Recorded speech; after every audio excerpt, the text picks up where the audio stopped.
નમસ્કાર, સૌ કુશળ છું. હું ચિરાગ વાઘેલા આપનું આ વિડીયો લેક્ચરમાં સ્વાગત કરું છું.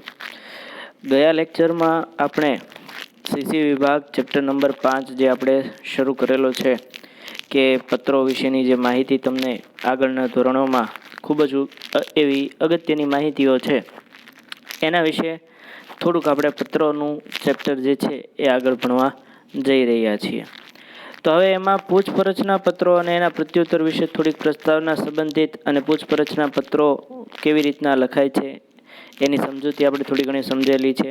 પત્રો લખવા માટે ધ્યાનમાં રાખવા લાયક અમુક બાબતો પણ આપણે શીખી ચૂક્યા છીએ. હવે આગળ આજે આ વિડીયો લેક્ચરમાં પૂછપરછના પત્રોના પ્રત્યુત્તરો વિશે આપણે થોડું ઘણું શીખવા જઈ રહ્યા છીએ. હવે પૂછપરછના પત્રોના પ્રત્યુત્તર વિશે થોડું ઘણું તો તમે આ પહેલાંના વિડીયોમાં તમે જોયેલું હશે. તેમ છતાં થોડાક સમયથી તમે લોકો રિવિઝન કરો છો, કેમ કે તમારી માટે આ વિષય ખૂબ જ નવો છે અને આગળ જતાં ઘણો કામ લાગે એવો છે. એટલા માટે થોડું ઘણું તમને લોકોને રિવિઝન આપવામાં આવેલું છે. તમને એમ થતું હશે કે સાહેબે એકલા રિવિઝન લેક્ચર મૂકેલા છે, પણ એનો મુખ્ય હેતુ આ હતો કે આપનું આ સંપૂર્ણપણે આ બાબતે નવો ખ્યાલ હોવાથી અને આગળ જતાં ખૂબ જ કામ લાગતો હોવાથી તમને અમુક બાબતોનું રિવિઝન જે છે એ ખાસ મૂકવામાં આવેલું હતું. હવે પૂછપરછના પત્રોના પ્રત્યુત્તર વિશેની વાત કરીએ તો એમાં એમ કહે છે કે જથ્થાબંધ માલ સામાન ખરીદવાની અપેક્ષાએ ગ્રાહક એક કરતાં વધુ ઉત્પાદક કે વેચાણકર્તાને પત્રો લખે છે. એમ કહે છે કે ભાઈ તમે જથ્થાબંધ માલ સામાનની ખરીદી કરતા હો તો સ્વાભાવિક છે કે એક કરતાં વધુ ગ્રાહકો, ઉત્પાદકો, વેચાણકર્તા જે છે એને પત્રો લખતા હોય છે કે અમારે આ વસ્તુઓ જોઈએ છે, તો તમારી પાસે આ વસ્તુઓ ઉપલબ્ધ છે કે નથી. આ પત્રોના જવાબ રૂપે લખાયેલા પત્રોને પૂછપરછના પ્રત્યુત્તરો કહેવાય છે. એમ કહે છે કે આ જે કાંઈ પૂછપરછ આપણા સુધી થઈ હોય છે એના પછી જે કાંઈ સામે પ્રત્યુત્તર એટલે કે જવાબ આવે છે એને આપણે પૂછપરછના પ્રત્યુત્તરો કહેવામાં આવે છે. હવે કહે છે માલ સામાન વેચનાર આ પ્રકારના પત્રો ગ્રાહકને લખે છે. એમ કહે છે કે ભાઈ માલ સામાન જે વેચનાર વ્યક્તિ હશે એ કોને લખે છે તો કે ગ્રાહકોને પત્ર લખતા હોય છે. એટલે કે પૂછપરછ કરતા પત્રો કોને લખવામાં આવે છે તો કે એ કોઈ એક વેચાણકર્તા એટલે કે વેપારીને લખવામાં આવે છે, જ્યારે પૂછપરછના પ્રત્યુત્તરો એ ગ્રાહકને લખવામાં આવે છે. આ પત્રો ગ્રાહકોને આકર્ષવાનું કામ કરતા હોવાથી તેમાં સચોટતા, ત્વરિતતા, ચોકસાઈ, મુદ્દાસર પ્રતિભાવ અને ધંધાકીય ગુણને દર્શાવવી જોઈએ. કહે છે કે જે કાંઈ તમે પત્રો લખો છો એ પત્રોમાં ગ્રાહકોને આકર્ષવાનું તમે કામ કરો છો, એટલા માટે તમારે સચોટ રીતે લખવાનું છે. કોઈ પણ પ્રકારની ભૂલ સ્વીકાર્ય નથી. પછી કીધું છે ત્વરિતતા એટલે કે તમને આજે ઇન્ક્વાયરી મળી છે એટલે કે પૂછપરછ આજે કરવામાં આવી છે, તો આજ પોસિબલ હોય તો આજે અથવા તો કાલે તમારે એનો જવાબ રવાના કરી દેવાનો છે.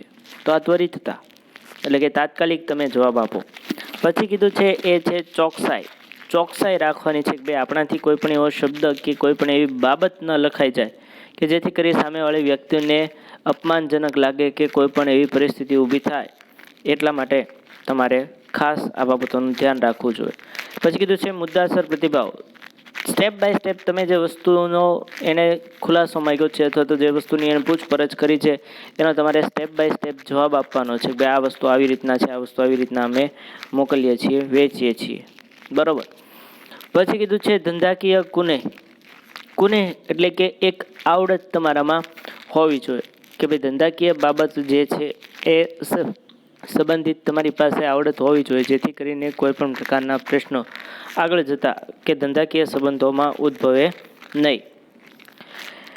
જ્યારે કોઈ પણ પેઢીને કોઈ પણ બાબત અંગે પૂછપરછનો પત્ર મળે ત્યારે તેને માલ સામાન વેચવાની ઉમદા તક મળે છે. એમ કહે છે કે જ્યારે કોઈ પણ વેપારીને આ એક પૂછપરછ કરતો પત્ર મળતો હોય છે ત્યારે એને એક આ વસ્તુ વેચવાની એક ઉમદા તક મળી એમ કહેવામાં આવે છે. એટલે જેથી કરીને કોઈ પણ પ્રકારની મુશ્કેલીઓ આગળ જતાં એનામાં ન થાય અને આ તકને પોતાના નફામાં એ ફેરફાર કરી શકે.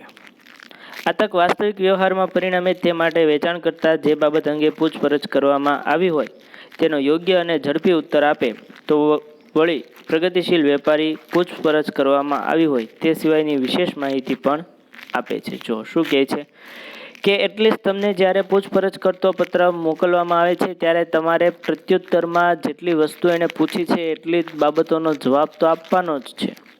એમ કહે છે કે ભાઈ વળી પ્રગતિશીલ વેપારી જે હોય એટલે કે એને પોતાના ધંધામાં કેમ પ્રગતિ કરવી એ બાબતનો એ સતત વિચારતો હોય અને આ બાબતે જ કામ કરતો હોય છે. તો એ સંજોગોમાં જેટલું પૂછપરછ કરવામાં આવી છે એના કરતાં એ વિશેષ માહિતી પણ આપશે, વધારાની માહિતી પણ આપશે, જેથી કરીને શું થશે કે ગ્રાહકના મગજ પર એક સારી એવી છાપ ઊભી થાય છે અને ગ્રાહક છે એ આપણી તરફ આકર્ષાય છે, જેથી ભાવિ ગ્રાહક ઓર્ડર આપવા તૈયાર થાય. આજે વધારાની માહિતી આપવાનો મુખ્ય હેતુ શું? તો ગ્રાહક જે છે એ આપણને જ ઓર્ડર આપવા તૈયાર થઈ જાય, એટલા માટે આવી વધારાની માહિતીઓ પણ આપવામાં આવે છે. આમ પૂછપરછનો પ્રત્યુત્તર આપતો પત્ર વેચાણ પ્રતિનિધિની ગરજ સારે છે. આ 1 માર્કમાં તમને પૂછવું હોય તો પૂછી શકાય છે કે ભાઈ પૂછપરછનો પ્રત્યુત્તર આપતો પત્ર કોની ગરજ સારે છે? બરોબર. તો આ તમને 1 માર્કના MCQ અથવા એક વાક્યના સવાલમાં પણ પૂછાઈ શકે છે કે વેચાણ પ્રતિનિધિની ગરજ સારે છે. હવે કહે છે પૂછપરછના પત્રોના પ્રત્યુત્તરો માટે ધ્યાનમાં રાખવા લાયક બાબતો. જે તમને પૂછવું હોય તો 5-1 માર્કમાં આ સવાલ પૂછી શકે છે કે ભાઈ આ બાબતનો તમે જવાબ આપો. એમાં કઈ બાબતોનું તમારે ધ્યાન રાખવાનું છે. પહેલું કીધું છે પૂછપરછ કરતા પત્રોનો ઉત્તર લખતી વખતે સૌપ્રથમ પૂછપરછ કરનારે વેચવામાં આવતા અથવા ઉત્પાદન કરવામાં આવતા માલ સામાનમાં રસ લીધો છે તે બદલ તેનો આભાર માનવો જોઈએ. શું કહે છે? સૌથી પહેલાં તો તમારે એનો આભાર માનવાનો છે કે તમને અમારી વસ્તુ ખરીદવામાં રસ છે, એના માટે તમે પૂછપરછ કરી તે બદલ તમારો ખૂબ ખૂબ આભાર. આ રીતના તમારે સૌથી પહેલાં તો એનો આભાર માનવો ખૂબ જ જરૂરી છે. હકીકતમાં તે તમારો ભાવિ ગ્રાહક હોવાથી તેની સાથે શરૂઆતથી જ વિવેકી ભાષામાં અને આપવલણ દાખવવાની કાળજી લેવી જોઈએ. એમ કહે છે કે ભાઈ એ હકીકતમાં તમારો ભાવિ ગ્રાહક એટલે કે ભવિષ્યનો ગ્રાહક છે, એટલા માટે તમારે વિવેકી ભાષા એટલે કે બહુ શાંતિથી વ્યવસ્થિત રીતના તમારે એની સાથે વાતચીત કરવાની છે, માન સન્માન દઈને. અને સૌથી અગત્યનું કીધું છે આપવલણ. આપવલણ એટલે કે સામેવાળી વ્યક્તિને આપથી સંબોધિત કરવામાં આવે છે. એટલે કે કોઈ પણ બાબતે આપ આમ કરો છો, આપના દ્વારા આ કાર્ય થઈ શકે છે, આપ આટલું સરસ રીતના વ્યવસ્થિત ધંધો ચલાવો છો. એટલે કે ટૂંકમાં સામેવાળી વ્યક્તિ જે છે જેણે પૂછપરછ કરી છે એને ખૂબ જ માન સન્માન આપી અને વાતચીત કરવાની જે વલણ વૃત્તિ હોય એને આપવલણ કહેવામાં આવે છે. એટલે કે સામેવાળી વ્યક્તિને માન સન્માન આપીને જે કાંઈ કાર્ય થાય છે આ એની વાત છે. એટલે તમારે એ રીતના એને જવાબ આપવો પડે. બરોબર છે. હવે પછીની જે છે બાબત કે પૂછપરછના પત્રોના પ્રત્યુત્તર આપતી વખતે શરૂઆતમાં ગ્રાહકે લખેલા પૂછપરછના પત્રોનો સંદર્ભ ક્રમાંક અને તારીખ અવશ્ય દર્શાવવા જોઈએ. કે શેના આધારે આપણે આ પત્ર લખી રહ્યા છીએ એ તારીખ તમારે સૌપ્રથમ દર્શાવવી પડશે કે ભાઈ આ તારીખના રોજ અમે તમને આ કાંઈ પૂછપરછ કરી હતી, એના અનુસંધાનમાં અમે તમને આ જવાબ લખી રહ્યા છીએ. આ રીતના તમારે એને લેખિતમાં સંદર્ભ આપવો જરૂરી બની જાય છે. પૂછપરછના પત્રો શક્ય હોય તેટલો ઝડપી પ્રત્યુત્તર આપવો જોઈએ. જો પૂછપરછ જેટલી કરવામાં આવી છે એનો શક્ય હોય એટલો ઝડપી તમારે શું કરવાનો છે? જવાબ આપવાનો છે. જો કોઈ સંજોગોમાં માલ સામાન પૂરો પાડી શકાય તેમ ન હોય તો પણ તે અંગેનું કારણ બતાવીને તાત્કાલિક પ્રત્યુત્તર આપવો જોઈએ. એમ કે છે કે ભાઈ જો તમે એનો જવાબ આપી શકો તેમ નથી તો એ સંજોગોમાં તમારે એનું કારણ બતાવવાનું છે અને તાત્કાલિક એનો જવાબ આપવાનો છે કે ભાઈ અમે આ બાબતે તમને હાલમાં મદદ કરી શકીએ તેવી પરિસ્થિતિ છે નહીં. એટલા માટે જો તમે શક્ય હોય તમે કરી શકો એમ છો કાર્ય, અથવા તો તમે એને વસ્તુ પૂરી પાડી શકો એમ છો તો તમે જવાબ આપી દો કે ભાઈ અમે આટલા ઝડપથી તમને વસ્તુ મોકલાવશું. અને જો તમે મોકલી શકો એવી પરિસ્થિતિ નથી તો એ સંજોગોમાં તમારે ફરી વખત એને શું કરવાનું છે? પ્રત્યુત્તર આપવાનો છે કે ભાઈ અમે તમને આ પરિસ્થિતિ હોવાને કારણે હાલમાં કોઈ સેવા આપી શકીએ તેમ નથી.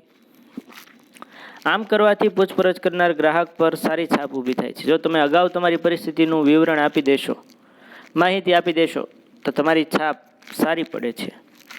આ પત્રની સાથે માલ સામાન કઈ વિશાળ શ્રેણીમાં ઉપલબ્ધ છે, કઈ લાક્ષણિકતાઓ દર્શાવે છે તે દર્શાવતું સૂચિપત્ર મોકલવું જોઈએ. એમ કહે છે કે ભાઈ શક્ય હોય તો વસ્તુ તમારી પાસે કેટલી વેરાયટી છે, બરોબર, કેટલી પ્રકારની વસ્તુઓ તમે વેચો છો, કેટલા ભાવમાં વેચો છો, આ બધી લાક્ષણિકતા દર્શાવતો તમારે પત્ર જે છે એ મોકલવો જોઈએ. અને સાથે કીધું છે સૂચિપત્ર. સૂચિપત્ર એટલે કે જ્યાં તમે તમારી વસ્તુનું બધું ડિસ્ક્રિપ્શન એટલે કે ટૂંકમાં બધી વિગતો એના ફોટા સહિત બધું જે દર્શાવો છો તો એને સૂચિપત્ર કહેવાય છે.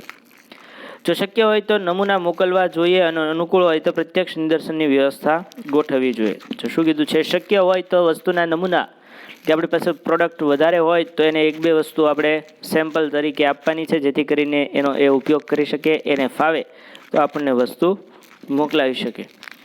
અને જરૂર પડે તો પ્રત્યક્ષ નિદર્શન લાઈવ ડેમો જેને કહી શકાય, ડેમો આપવાનો છે કે જો અમારા જે કાંઈ યુનિટ છે એમાં આવી રીતના વસ્તુનું ઉત્પાદન થાય છે, પેકિંગ થાય છે અને અહીંયાથી આવી રીતના વસ્તુ રવાના થાય છે. આવું જો નિદર્શન શક્ય બને તો આપણે આવી વ્યવસ્થા ગોઠવવી જોઈએ. પછી કહે છે માલ સામાનના ખરીદ વેચાણ અંગે નાણાંની ચૂકવણીની રીત એટલે કે રોકડ, ચેક, ડ્રાફ્ટ, ઓનલાઈન પેમેન્ટ વગેરે અંગે તથા શાખના સમયગાળા અંગે સ્પષ્ટતા કરવી જોઈએ. એમ કહે છે કે ભાઈ માલ સામાનની ખરીદ વેચાણ અંગે તમે જો નાણાંની ચૂકવણી કેવી રીતના તમે સ્વીકારશો, એટલે કે પૈસા તમે કેવી રીતના સ્વીકારશો, રોકડેથી, ચેકથી, ડ્રાફ્ટથી, ઓનલાઈન કેવી રીતના સ્વીકારશો એ તમારે જણાવી દેવાનું છે. અને પછી કીધું છે શાખનો સમયગાળો. શાખ એટલે કે કેટલા સમય સુધી તમે વસ્તુ ઉધાર ચલાવી શકો એમ છો, જેના પૈસા થોડોક સમય પછી આપવામાં આવે. ટૂંકમાં કહીએ તો ઉધાર વસ્તુ જેની લેવડ દેવડ થાય છે એ વસ્તુ એટલે શાખ. બરાબર, તો એનો પણ તમારે સમયગાળો દર્શાવી દેવાનો છે. કેટલા સમય સુધીમાં અમે આ વસ્તુ આપી શકીએ એમ છીએ અને એના પૈસા આટલા સમય સુધીમાં તમે આપશો તો ચાલશે. માલ સામાન કયા માર્ગે, કયા સાધન દ્વારા, કોના ખર્ચે મોકલી આપવામાં આવે છે તેની સ્પષ્ટતા કરવી જોઈએ. હવે ભાઈ માલ સામાન કેવી રીતના તમે મોકલો છો, કયા રસ્તે મોકલો છો, કયા રીતે મોકલો છો, કયા સાધન દ્વારા આવશે, એનો ખર્ચો કોણ ઉપાડશે, આ બધી સ્પષ્ટતા તમારે પત્રમાં કરી દેવાની છે. હવે અમે આ ટ્રાન્સપોર્ટમાં મોકલશું, એનો ખર્ચો એટલો થશે, જે તમારે ચૂકવવાનો છે કે અમારે ચૂકવવાનો, એ સ્પષ્ટતા કરી દેવાની છે. જરૂરી સંજોગોમાં માલ સામાનને વીમા આરક્ષિત કરવામાં આવ્યો હોય તો તેનો ખર્ચ કોણ ભોગવશે તેની સ્પષ્ટતા કરવી જોઈએ. એમ કહે છે કે ભાઈ જરૂરી હોય માલ સામાનનો તમે વીમો લીધો છે તો એ વીમો એને લીધો છે તો વીમાનો ખર્ચો કોણ ભોગવશે, કેટલા સમય સુધી એનો ચાર્જ લેવામાં આવશે, એનો ખર્ચો કોણ ચૂકવશે એ તમારે દર્શાવી દેવું જોઈએ. વેચનાર પક્ષે ગ્રાહકને અનુકૂળ પેકિંગ વ્યવસ્થા શક્ય છે કે નહીં તે જણાવવું જોઈએ. જો અનુકૂળ પેકિંગ વ્યવસ્થા, જેમ ગયા લેક્ચરમાં આપણે વાત કરી હતી, ભાઈ અમુક વસ્તુ હોય તો એનું 1 પીસ પેકિંગ શક્ય છે, અમુક વસ્તુ હોય તો એનું 1 પીસ પેકિંગ કરી શકાય નહીં. તો આવું શક્ય હોય તો તમારે એને જણાવવાનું છે કે ભાઈ આવી વસ્તુનું પેકિંગ અમે શક્ય છે અને આ મુજબ અમે પેકિંગ પણ કરી આપશું. પછી કહે છે ચોક્કસ સમયગાળામાં માલ સામાનની ઉપલબ્ધતા કરવામાં સમર્થ છો કે નહીં તેની સ્પષ્ટતા કરવી જોઈએ. ભાઈ નિશ્ચિત સમયગાળામાં તમે વસ્તુ રવાના કરી દેશો કે નહીં કરી દો એ તમે પૂછપરછના પ્રત્યુત્તરમાં તમારે જણાવવું પડશે કે ભાઈ તમે ઓર્ડર આપ્યાના આટલા દિવસમાં વસ્તુ તમારા સુધી રવાના કરી દેવામાં આવશે. આવું તમારે સ્પષ્ટપણે એને જણાવી દેવું જરૂરી છે. પછી કહે છે પૂછપરછ કરનારે પૂછેલા બધા જ મુદ્દાઓની માહિતી આપવા ઉપરાંત ગ્રાહકને દરેક તબક્કે ઉત્તમ સેવાઓ પૂરી પાડવામાં આવશે તે અંગે ખાતરી આપવી જોઈએ. એમ કહે છે કે ભાઈ તમે જે કાંઈ વસ્તુની પૂછપરછ કરો છો એના ઉપરાંત દરેક તબક્કે એટલે કે જ્યારે પણ આપને જરૂર પડશે ત્યારે ઉત્તમ સેવાઓ જે છે એ પૂરી પાડવામાં આવશે એની ખાતરી તમારે આપવી જોઈએ કે ભાઈ અમે તમને બને એટલી ઉત્તમ સેવાઓ જે છે એ પૂરી પાડશું. પૂછપરછના પત્રોમાં જે બાબત વિશે પૂછપરછ કરવામાં આવી હોય તે અંગે આકર્ષક દરખાસ્તો રજૂ કરવી જોઈએ. જો શું કહે છે કે જે બાબતે પૂછપરછ કરવામાં આવી છે એ બાબતે તમારે એને આકર્ષક દરખાસ્તો એટલે કે અલગ અલગ પ્રકારની તમારે એને સ્કીમ, જેને આપણી સાદી ભાષામાં કહીએ તો સ્કીમ, બધી ડિસ્કાઉન્ટ બાબતની આ તે બધી સ્કીમ તમારે જણાવવી જોઈએ. દાખલા તરીકે અમુક જથ્થામાં માલ સામાન ખરીદવામાં આવશે તો વધારાનું 10% ખાસ વળતર મળશે. જો એમ કહે છે કે અમુક જથ્થામાં જો માલ સામાન ખરીદશો તો વધારાનું તમને 10% ડિસ્કાઉન્ટ મળશે, કે આ રીતનું તમને કોઈ પણ પ્રકારનું ડિસ્કાઉન્ટ આપવામાં આવશે એ જણાવવાનું. 1 મહિનામાં 50 એકમોનું વેચાણ થશે તો 5% વધારાનું વળતર મળશે. જો શું કીધું છે, કે ભાઈ તમે જો 1 મહિનાની અંદર 50 એકમથી વધારે જો તમે વેચી દેશો તો તમને એટલું 5% વધારાનું ડિસ્કાઉન્ટ મળશે. આવી બધી તમારે આકર્ષક દરખાસ્તો એટલે કે બધી સ્કીમ, બધી યોજનાઓ જે છે એને જણાવવી પડે. પત્રના અંત ભાગનું લખાણ ગ્રાહક માટે અસરકારક બને અને તેને ઓર્ડર આપવા પ્રેરે તેવું હોવું જોઈએ. એટલે કે તમે જે કાંઈ વસ્તુનો ઓર્ડર આપો છો એ રીતના હોવી જોઈએ કે સામેવાળી વ્યક્તિ ફરજિયાત આપણી માટે વસ્તુનો ઓર્ડર આપવા માટે તૈયાર થઈ જાય. આ રીતનું તમારું લખાણ જે છે એ હોવું જોઈએ અને ફરજિયાત એ રીતનું જ હોવું જરૂરી છે. તો આ જે મુદ્દાઓ 11 છે તે તમને પૂછવા હોય તો તમને 5 માર્કમાં પૂછી શકે છે. એટલા માટે ટીક કરી નાખજો. આ 5 માર્કનો સવાલ છે. પૂછપરછના પત્રોને ધ્યાનમાં રાખવા લાયક બાબતો. હવે જે છે એ સમજતા પહેલાં થોડીક માહિતી તમને પૂરી પાડી દઉં છું કે હવે જે ટોપિક આપણે ભણવા જઈ રહ્યા છીએ એ છે પત્રો. હવે ખૂબ જ અગત્યનું એવી વસ્તુ અહીંથી હવે સ્ટાર્ટ થઈ રહી છે. તમારા એસપીસીસી વિષયના ધ્યાન સંદર્ભે વાત કરીએ તો તમને લોકોને હવે પત્રો શીખવવાના થાય છે. તો તમે લોકો પત્ર શીખો એ પહેલાં મારી તમને સૌને એક રિક્વેસ્ટ છે કે દરેક જણ મારો જે સૌથી પહેલો લેક્ચર એટલે કે જે ફોર્મેટ સંબંધિત જે બાબત હતી એ વિડીયો ખાસ જોઈ લેવા વિનંતી, જેથી કરીને આમાં નાના મોટા જે કાંઈ હું ચેન્જીસ કરાવું તો એ તમે ધ્યાન પર રાખી શકો, જેથી કરીને તમને કોઈપણ પ્રકારના પ્રશ્નો ઉદ્ભવે નહીં અને પ્રોપર ફોર્મેટમાં જ વસ્તુ લખાય. ઘણી વખત અહીંયાથી કહેવા છતાં પણ ફોર્મેટમાં હોતું ન હોય, આવું શક્ય બને છે. એટલા માટે આપને ખાસ વિનંતી છે કે ભાઈ દરેક જણ ફરજિયાત પહેલાં એ વિડીયો જોઈ લેશે, જેથી કરીને આપને કોઈ પણ બીજા પ્રકારના પ્રશ્નો ઉદ્ભવે નહીં અને ફોર્મેટમાં કાંઈ પણ પ્રશ્ન થાય તો એનું તમે નિરાકરણ લાવી શકો. હવે જે પત્રો છે એ ખાસ શીખી લેજો, કેમ કે આ તમારા સંદર્ભ માટે જ આપેલા છે. આમાંથી જરૂરી એવું નથી કે તમને આજ બેઠે બેઠા પૂછી શકે, પણ આની જેવા પણ પૂછાઈ શકે છે. એટલે પત્રો કેમ લખવા, કેવી રીતના નહીં, એ તમે વ્યવસ્થિત સમજ્યા હશો તો તમને આગળ વાંધો આવશે નહીં. પણ જો તમે આ જ વસ્તુ નહીં શીખ્યા હો તો તમને પ્રશ્ન ઉદ્ભવી શકે છે. એટલા માટે દરેક જણ ફરજિયાત આ બાબતે ખાસ ફોર્મેટ પહેલાં જોઈ લે, જેથી કરીને કોઈ પણ પ્રકારનું તમને મુશ્કેલી ઉદ્ભવ થાય નહીં. હવેનું છે નમૂનાના પત્રો. એમાં શું કહે છે જુઓ કે તપસ્વી ટી ટ્રેડર્સ કલોલ તરફથી વિવિધ પ્રકારની ચાની જથ્થાબંધ ખરીદી માટે ભાવ અને ખરીદ વેચાણની શરતો અંગે પૂછપરછ કરતો પત્ર ગુજરાત ટી ડેપો કાલુપુર અમદાવાદને લખો. એટલે કે તપસ્વી ટી ટ્રેડર્સ કલોલ તરફથી. હવે એક મિત્રો યાદ રાખજો કે ભાઈ આમાં પત્રમાં લખનાર કોણ અને મેળવનાર કોણ એ તમારે સમજવું હોય તો એની માટેની એક હિન્ટ છે કે તરફથી કે દ્વારા આવા શબ્દો આવે એની પહેલાં જે વ્યક્તિ કે સંસ્થાનું નામ હશે એ હંમેશા લખનાર હશે અને ત્યારબાદ કરતો પત્ર, પૂછપરછ કરતો પત્ર ગુજરાતી ડેપો કાલુપુર અમદાવાદને તરફથી એની પહેલાં જે કાંઈ નામ હશે એ પત્ર લખનાર અને ને અથવા તો એની પછી જે કોઈ બીજું નામ આવે તો એ હંમેશા પત્ર મેળવનારનું હશે. આ ખાસ યાદ રાખજો. એટલે એમ કહે છે કે ભાઈ Gujarat tea depot Tapasvi tea traders Kalol તરફથી પત્ર લખવામાં આવે છે.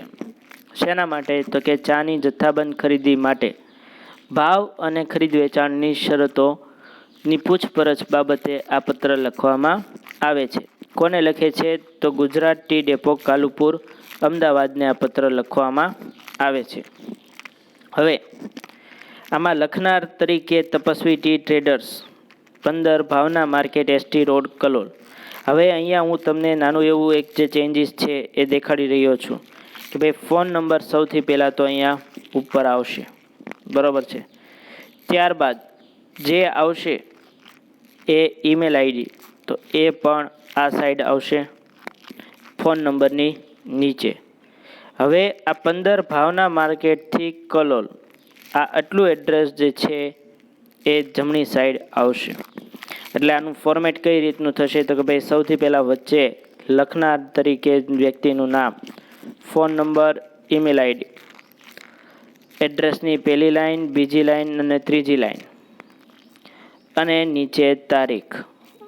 આ રીતનું ફોર્મેટ જે છે એ લખવામાં આવશે. ટૂંકમાં આ જે કાંઈ માઇનોર ચેન્જીસ છે એ ફરી વખત તમને સ્ક્રીન પર દર્શાવી દઉં છું, જેથી કરીને તમને લોકોને પ્રશ્ન ન થાય. એટલે કે સૌથી પહેલાં વચ્ચે કંપનીનું નામ, એની નીચેની લાઇનમાં ફોન નંબર, ત્યારબાદ એની નીચેની લાઇનમાં ઈમેલ આઈડી અને ત્યારબાદ એડ્રેસની આ 3 લાઈન જમણી બાજુએ. આ રીતના તમારે એ ફોર્મેટ લખવામાં આવશે અને નીચે આવશે તારીખ. બરાબર, આ રીતના તમારે લખવું ફરજિયાત છે. હવે શું કહે છે જુઓ કે ભાઈ 15 Bhavna market, ST road, Kalol. Phone number આપ્યો છે, ઈમેલ આઈડી છે tapasviti@gmail.com. તારીખ છે 24મી માર્ચ 2016. 24 માર્ચે આ પત્ર લખવામાં આવે છે. હવે પત્ર મેળવનાર છે ગુજરાત ટી ડેપો અને પાછળ કોમા છે જે તમારે દૂર કરવાનો છે, જેથી કરીને કોઈ પણ માર્ક તમારો જશે નહીં. એટલે ગુજરાત ટી ડેપો નામ હોવાથી તમારે પાછળ કોમા કાઢી નાખવાનો છે. ત્યારબાદ એડ્રેસની પહેલી લાઈન છે 55 આદર્શ કોમ્પ્લેક્સ, ચોખા બજાર, અમદાવાદ, કાલુપુર, અમદાવાદ. અને અમદાવાદ પછી પિનકોડ પછી પૂર્ણ વિરામ કરવો ફરજિયાત છે, જે અહીંયા કલોલમાં પણ નથી, તો એ તમારે કરી નાખવો પડશે. હવે વિષય છે નહીં, પણ વિષય લખવો જરૂરી છે. વિષય વગર કોઈ દિવસ પત્ર માન્ય ગણાતો નથી, એટલા માટે તમારે વિષય લખવો પડશે. વિષયમાં લખી નાખજો કે ચાની પૂછપરછ કરતો પત્ર. વિષય ફરી વખત રિપીટ કરું છું, લખી નાખો ચાની પૂછપરછ કરતો પત્ર. ફરી વખત રિપીટ કરું છું, ન લખાણું હોય તો ટેક્સ્ટ બુક જ્યાં તમે ચેન્જીસ કરતા હો ત્યાં કરી નાખો. વિષયમાં લખી નાખો ચાની પૂછપરછ કરતો પત્ર. હવે જે લોકો પાસે ટેક્સ્ટ બુક જેવું નથી એ લોકો માટે આ વિડીયોમાં ફરી વખત તમને લોકોને એક જાહેરાત કરી દઉં છું કે જે લોકો પાસે ટેક્સ્ટ બુક ઉપલબ્ધ નથી એ લોકો પોતે જો લેવી હોય તો ઓનલાઈન જે આપણી ગુજરાત બોર્ડની વેબસાઇટ છે GSEB.org, તો એના માધ્યમ દ્વારા આપ એમાં જઈ અને આની PDF જે છે એ તમે ડાઉનલોડ કરી શકો છો. એટલા માટે જે લોકો પાસે ટેક્સ્ટ બુક સુવિધા ઉપલબ્ધ નથી એ લોકો ખાસ કરીને આ રીતના ટેક્સ્ટ બુક ડાઉનલોડ કરી લે, જેથી કરીને વાંચનના સમયે કે કોઈ પણ એવા જરૂરી સમયે તમને ટેક્સ્ટ બુકના લીધે જે કાંઈ પ્રશ્નો થાય એ થાય નહીં. એના માટેની આ એક વ્યવસ્થા છે. શ્રીમાન એવું સંબોધન કર્યું છે. આગળ જણાવે છે કે અમે છેલ્લા 15 વર્ષથી કલોલમાં ઉપર દર્શાવેલ સરનામાવાળી જગ્યાએ વિવિધ પ્રકારની ચાનો છૂટક વેપાર કરી રહ્યા છીએ. જુઓ શું કહે છે. સૌથી પહેલાં તો પહેલા પેરેગ્રાફમાં આપણે આપણો પરિચય આપવો પડશે. તો એમ કહે છે કે મેં છેલ્લા 15 વર્ષથી ઉપર દર્શાવેલ સરનામાવાળી જગ્યાએ, ઉપર દર્શાવેલ સરનામાવાળી જગ્યા એટલે 15 ભાવના માર્કેટ, એસટી રોડ, કલોલમાં જે છે એ અલગ અલગ પ્રકારની ચાનો છૂટક ધંધો કરી રહ્યા છીએ. ખાસ પ્રકારની અલગ અલગ ચા અમે જે વેચી રહ્યા છીએ એ ધંધો અમે છેલ્લા 15 વર્ષથી આ જગ્યાએ કરીએ છીએ. તારીખ 15મી માર્ચ 2016ના રોજ આજના સમાચાર નામના અખબારમાં પ્રસિદ્ધ થયેલી તમારી ચાના વેચાણ માટેની જાહેરાત વાંચીને અમે આ પત્ર લખવા માટે પ્રેરાયા છીએ. એમ કહે છે કે 15મી માર્ચ 2016ના રોજ જે કાંઈ આજના સમાચાર નામના ન્યૂઝપેપરમાં જે કાંઈ પણ જાહેરાત પ્રસિદ્ધ થઈ હતી, જે જાહેરાત આપવામાં આવી હતી, એ જાહેરાતના અનુસંધાનમાં અમે આ પત્ર લખીએ છીએ કે ભાઈ અમને ખ્યાલ આવ્યો કે ભાઈ આપ અલગ અલગ પ્રકારની ઘણી બધી વસ્તુઓ જે છે ચા એ તમે વેચી રહ્યા છો. અમે તમારી પાસેથી વિવિધ પ્રકારની ચા દરેક 50 કિલોગ્રામના પેકિંગમાં ખરીદવા ઈચ્છીએ છીએ. એમ કહે છે કે ભાઈ અમે તમારી પાસે જે કાંઈ વસ્તુઓ છે, ચા જે છે એ દરેક પ્રકારની ચા, બરાબર, ઘણી બધી પ્રકારની આવતી હોય એ ચા અમે 50 કિલોના પેકિંગમાં ખરીદવા માટે તૈયાર છીએ. કે અમારે 50 કિલો એનું ચા જે છે એ જોઈએ છે. હવે અલગ અલગ પ્રકારની ઘણી બધી ચાઓ આવતી હોય છે. મમરી છે, ભૂકી છે, બરાબર, ગ્રીન ટી, આ તે એવી ઘણી બધી આવતી હોય. તો તમારી પાસે ઉપલબ્ધ વિવિધ પ્રકારની ચાનું સૂચિપત્ર અને ભાવપત્રક અમને મોકલી આપવા વિનંતી છે. એમ કહે છે કે ભાઈ તમારે શક્ય હોય તો સૂચિપત્રક અને ભાવપત્રક, એટલે કે જ્યાં વસ્તુઓ વિશેની માહિતી ભાવ સાથે દર્શાવેલી હોય એવી ભાવપત્રક અને સૂચિપત્રક અમને મોકલી આપો. વિવિધ પ્રકારની ચા અલગ અલગ જથ્થા અનુસાર પેકિંગમાં પ્રાપ્ત હોય તે મુજબ તેમના ભાવ, વળતર, નાણાંની ચૂકવણીની શરતો વિશે જાણવા ઈચ્છીએ છીએ. કે અલગ અલગ પ્રકારની ચા અલગ અલગ જથ્થા અનુસાર તમે પેકિંગમાં પ્રાપ્ત હોય છે તે મુજબ એના ભાવ શું છે, વળતર એટલે કે ડિસ્કાઉન્ટ કેટલું આપશો, આ બધી બાબતો વિશે અમે જાણવા માગીએ છીએ.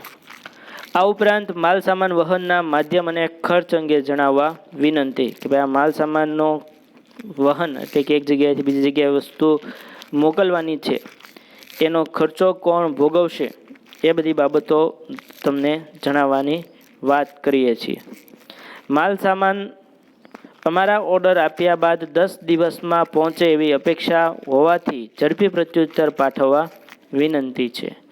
એમ કહે છે કે ભાઈ અમે વસ્તુનો ઓર્ડર આપીએ એના 10 દિવસમાં અમને વસ્તુ પહોંચી જાય એવી અમે ઝડપી સુવિધા ઈચ્છીએ છીએ.